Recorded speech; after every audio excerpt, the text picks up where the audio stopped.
Welcome everyone to the Retirement Roadmap video series. I'm your host, Gregoire, co-founder of SHP Financial, and we're excited to be joined by attorney Keith McManus from McManus Estate Planning. Morning, Keith. How are you? Good morning, Derek. Glad to be here. Thank you for joining us. Thank you. Today we're going to share with you the top 4 reasons or the top 4 benefits of setting up a trust. So many folks come to us from the radio show or introduced from friends or wherever they come in and they ask us about trusts, but I think they have the wrong idea of what a trust can do. They might think it just covers one area, but we want to share with you 4 key areas that a properly, and that's the key word, properly set up trust can do for you. The first area we're going to cover is avoiding probate. That's one that people are concerned about and one that a trust can certainly do. And it's a great point, Derek. Everyone is concerned about avoiding probate. Assets of estates that are very large and very modest estates alone. No one wants to go through a probate court system if someone passes away. So moving inheritance instantly from a person to the next person, your beneficiaries, for example, is an extremely important thing that I think people take for granted. They think that maybe having a will does it. And as you and I know, wills don't do it. Assets that travel through the will, they're going to be going through a probate system. That probate system is run by attorneys that are paid hourly. Typically, that goes on for weeks, if not months, and it's an expensive and time-consuming public court process of moving assets through probate. We can do so much better with a trust. Anyone who has gone through probate knows how costly it is and how inefficient it is. So step number 1, avoid probate.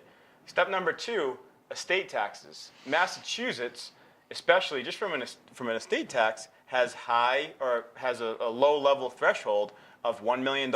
Right. So once you get over that $1 million between property, life insurance, 401ks, investments, you might be subject to this Massachusetts estate tax. Absolutely. So in Massachusetts, again, as you said correctly, assets that, if you have a net estate of more than $1 million, you're looking at triggering a Department of Revenue estate tax. Now, don't be set off by that number. Sometimes people think, oh, I don't have that much in assets. I don't think that's going to be a problem. Remember, we need to calculate everything, including things like death benefit of life insurance that counts toward your net worth. Everyone always leaves that out of it. Yeah. You have a $500,000 term in a $300,000 house and a couple $100,000 in savings, and you're over $1 million. You're right there.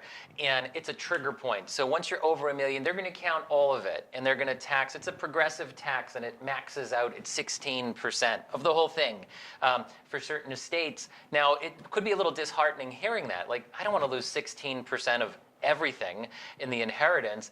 So with a properly drafted trust that has tax provisions in it, so this is a very narrow group of trusts that we want to custom make for clients, you can address that Massachusetts estate tax, sometimes completely eliminating it, or at least addressing it and reducing it as much as legally possible. So hopefully you see just from these first 2 topics how important it is to consider this within your retirement plan, your retirement roadmap, to have a proper estate plan. We talked so far about probate avoidance if you set up the proper trust.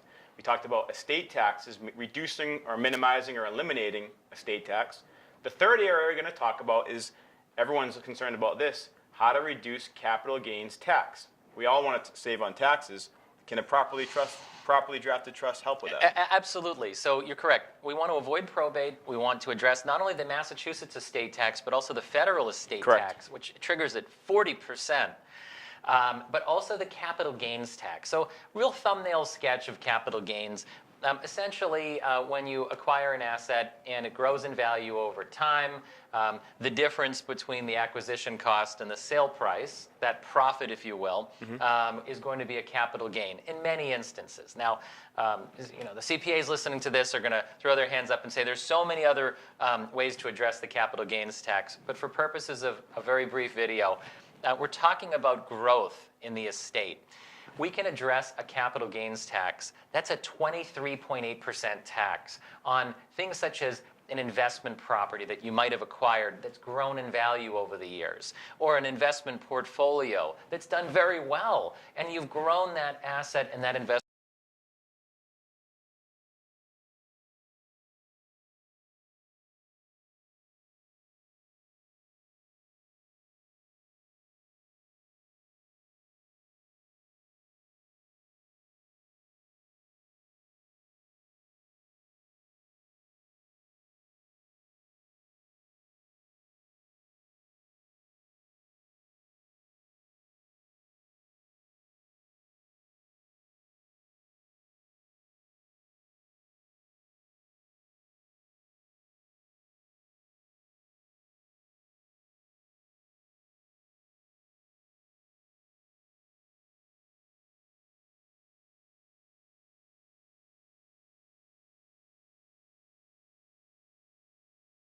capital gains and avoid that tax or minimize that tax. The fourth area we're going to talk about, which is another important area of setting up a proper trust, which is asset protection. Yes. That's key. And I got to say that almost every single time we review a trust that's not been drafted by our office or reviewed by SHP, you're not going to see any mention whatsoever from the client or from the documents about asset protection.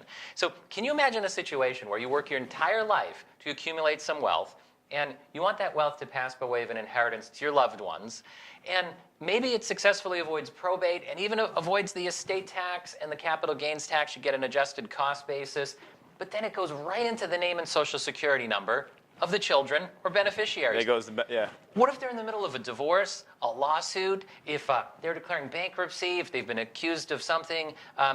You could lose that entire amount the next day. In other words, it would commingle with that beneficiary's personal estate. That's a terrible plan, in my opinion. So again, not all trusts are the same. We need to have a custom-made trust. Sometimes people hear this and they think, oh, I did a trust. Yeah. I'm sure it's fine. We've seen that Absolutely not the case. It has to be custom tailored for your particular situation.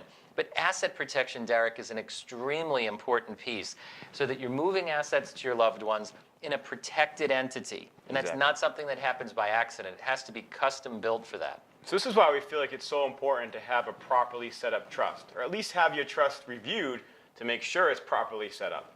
The four key areas that we talk about that Keith's trust and his team, the way that they build their trust, looks at probate avoidance, estate taxes, capital gains, as well as asset protection. Those are the four key benefits to setting up the proper, and again, I'm going to emphasize that one more time, the proper trust. So this is, if you look at our entire retirement roadmap process, we believe each client should have 5 key plans: an income plan, an investment plan, a tax plan, a health care plan, and a legacy plan.